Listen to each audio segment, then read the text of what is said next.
fellow adventurers to Movies on the Brain. Today we embark on our journey through the land of Allegasia, where dragons roam and danger lurks at every corner. But beware, for this review is no ordinary critique. Oh no, my friends, this is a spoiler review odyssey into the heart of Eragon's quest.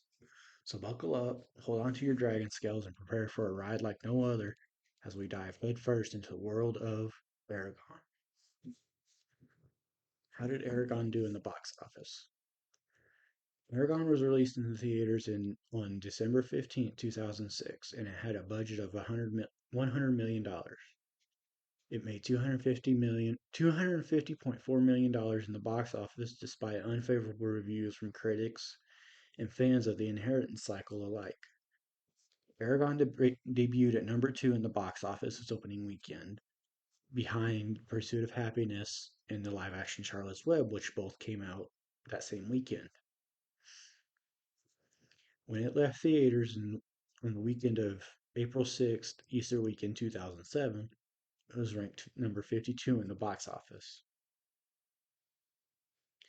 Now let's look at the cast and see what they've done since. Ed Spielers as Eragon. Eragon was Spielers' film debut as an actor. He has since been James Harcourt in Alice Through the Looking Glass, Bessel in Against the Ice, and will play Tex Ellington in Midas Man, which is in post-production as of making the script for this review. Jeremy Irons as Braun. Jeremy Irons has since been Alfred Pennyworth in Zack Snyder's Justice League and The Flash, Wallace Westwild in The Beekeeper, and he reprised his role as Scar in the Once Upon a Studio short film from Disney. Sienna Guillory as Arya. Sienna Guillory has since been Selma in Remember Me, Maggie Howard in Clifford the Big Red Dog, and Hilary Driscoll in Meg 2 The Trench. Robert Carlyle as Durza. Robert Carlyle has since been John Lennon in Yesterday, Francis Franco Begbie in T2 Trainspotting, and Fugler in The Performance. Now I'm going to butcher this name, but Jimon Honsao as Ajihad. Jimon Honsao has since been Steve Martinborough in Gran Turismo, General Titus in Rebel Moon, and the Wizard in Black Adam and Shazam: Fury of the Gods. Garrett Hedlund as Murtagh. Garrett Hedlund has since been Stephen Pelletier in The Marsh King's Daughter, Russell Gaines in Desperation Road, and Ethan Campbell in The Tutor. Joss Stone as Angela. Joss Stone has since been winner in the TV show Empire, Anne of Cleves in the TV show The Tudors, and voiced Nicole Hunter in the James Bond 007 Bloodstone video game. John Malkovich as Galbatorix. Malkovich has since been Mr. B in the 10-Year-Old Tom TV show, Ed Coat in Fool's Paradise, and Andrew Blake in Mr. Blake at Your Service. Rachel Weisz as the voice of Saphira. Rachel Weisz has since been Elena Vostokov in Black Widow, Sarah Churchill in The Favorite, and Evanora in Oz the Great and Powerful. Alan Armstrong as Garrow. Alan Armstrong has since been Jim, Paul's father in the TV show Breeders, Uncle Maurice and Possum, and Lenny in Funny Cow. Chris Egan as Roran. Eragon was also Chris Egan's film debut. Chris Egan has since been Alex Lennon in the TV show Dominion, Charlie Wyman in Letters to Juliet, and Dorian Gray in the TV show Gothica. Gary Lewis as Hrothgar. Gary Lewis has since been Emperor Droge in The Marvels, DSU Colin Robertson in the miniseries Vigil, and Edward Emberley in the Netflix series Frontier. Richard Rifkin as Horst. Richard Rifkin has since been JPL Storeman in The Martian, Kranix in The Basement, and the English announcer voice in Gentle. Steven Spears as Sloan. Steven Spears has since been Glenn Tucker in the TV show The Tuckers, Richard Burbage in the TV show Upstart Crow, and Sergeant Wynne Davies in Cemetery Junction. Caroline Kesey as Naswada. Caroline Chikezi has since been Noma in the Power Book 2 Ghost, Dr. Major Nicole Sykes in The Passage, and the Siren in Mayhem. Now for the plot. And this is going to be a fun one. Arya, princess of the Elf Kingdom Elismira, flees with a strange stone pursued by Durza, a dark sorcerer under the wicked king Galbatorix. Durza manages to corner Arya, but fortunately she uses her magic to teleport the stone away moments before she is captured. Eragon, a poor farm boy living in the country of Allegasia with his uncle Garrow and cousin Roran, is hunting for deer when he witnesses the stone appearing. Hoping to trade it for food, Eragon brings the stone home, but realizes that it's actually an egg when a blue dragon hatches from it. As soon as he touches the dragon, a magical and mysterious mark appears on the palm of his hand. Several people are shown reacting to this incident, including Arya, an old storyteller Brahm, and Galbatorix himself. Galbator- Aragon shelters and feeds the dragon, and he teaches her to fly as she gradually grows to full size. He speaks to him through their thoughts and calls herself Saphira. When they are out, Berza's monstrous minion, the Razak, arrive at the village to look for the dragon and the rider, killing Aragon's uncle in the process. Blaming Saphira for his uncle's death, Aragon sends her away. Brahm shows up, takes Aragon away from the village, warns him of Saphira's importance, and urges him to call her back. Eragon calls Saphira with his thoughts, and she comes back, forgiving him for what he previously said.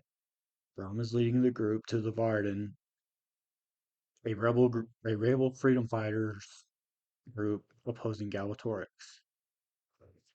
On the way, Brahm fills Eragon in on the knowledge of dragon riders, Galbatorix, Durza, and the Razak. He also trains Eragon in sword fighting. In a small village, Eragon meets a fortune-telling witch named Angela who tells him of a girl awaiting his help and of his dangerous path ahead. When Brahm and Eragon are attacked by Galbatorix's servants, the Urgles, Eragon attempts to mimic Brahm and wipes out the whole group with a magic attack of blue fire before falling unconscious from the strain. Saphira saves him, and Brahm teaches Eragon to control his magic and bond his powers with Saphira. After flying for the first time, Eragon and Saphira help Brahm kill the Razak, and Brahm reveals he was once a dragon rider, his dragon killed by Morzan, a rogue rider allied with Galbatorix. Durza sets a trap for Eragon using Arya as bait. Hearing her telepathic calls, Eragon finds her but is ambushed by Durza.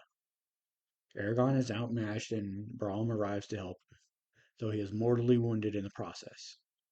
In a fit of rage, Eragon eventually shoots an arrow into Durza's head, causing him to disappear. Eragon soon learned from Brahm that he didn't kill Durza because he didn't pierce his heart.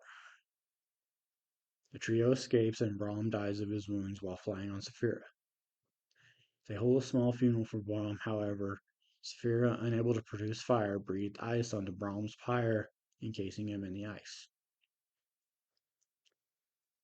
Eragon takes possession of Brahm's sword Zarok, which previously belonged to Morzan. Eragon confronts a hooded figure that had been following him. That figure reveals himself to be Murtagh, and guides them to the Varden. Once there, Murtagh is imprisoned by the Varden for being Morzan's son. Soon after, Durza and his men surround the rebel camp. Eragon, Saphira, Arya, and the Varden prepare to battle and fight off Galbatorix's forces. Murtagh frees himself during the battle and assists the Varden, saving the dwarf king Hrothgar and proving his trustworthiness. Eragon and Saphira duel in the skies with Durza, who rides his own beast. They eventually kill him, but Saphira is heavily injured. Eragon uses magic to heal her and once again passes out from the strain. The following morning, Eragon awakes with Murtagh at his side. He fears Saphira may be dead, but finds her fully healed.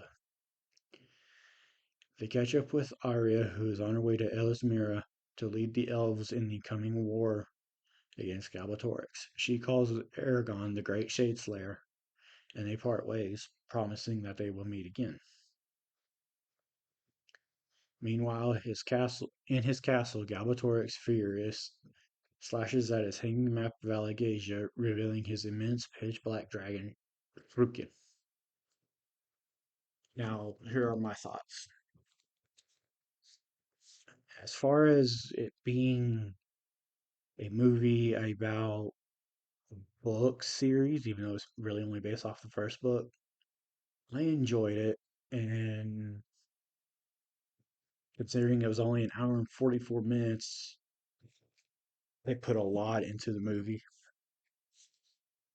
And there was two castings I really, really liked.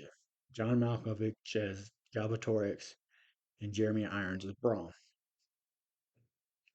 And then when they ended the movie by giving us a look at Shrukin was a nice tease.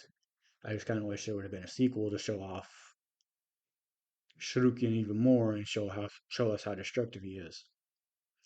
But that makes me really excited for the Eragon Disney Plus series, especially with Christopher Paolini, the author of The Inheritance Cycle, which the movie is based off of, being one of the writers of the show. Now, here's some fun facts and trivia that I found out. Eragon was the last major film to be released on VHS in the United States before VHS was discontinued. Which, okay, that's interesting. Both Ian McKellen and Patrick Stewart, both of X-Men fame, funnily enough, were both offered the role of Brahm, but they had to turn it down because of X-Men The Last Stand. Elijah Wood and Shia LaBeouf were considered for the role of Eragon. I could see that. Emily Blunt was turned down for the role of Arya despite auditioning for the role. Fox later cast Emily Blunt in The Devil Wears Prada after catching the eye of the casting director. Guy Pearce was a candidate for the role of Durza. Despite doing well in the box office, backlash from fans and critics was bad enough that even though Fox was considering doing a sequel, the plans for such were abandoned. Eragon was the directorial debut for Stephen Fangmeyer, and due to negative reviews and how it did in the box office, Fangmeyer has never directed another movie since. Christopher Paolini, the author of the book that the movie is based on, had expressed on making a cameo in the movies, even if it was just being a warrior who was beheaded in the Battle of Farthendur. However, he was unable to do it because of constraints of his European book tour. Stephen Fangmeyer made the choice to make Durza look more monstrous as the film progressed. Thanks for joining me on Movies on the Brain. Don't forget to like, comment, subscribe, and hit the notification bell to stay updated on all my latest reviews and discussions. Have a movie you'd like to see review? Leave it below and I'll add it to my ever expanding list of movies I want to review. If it's already on my list, I will credit you for the idea or the review. Until next time, keep the popcorn popping and the movies on your mind.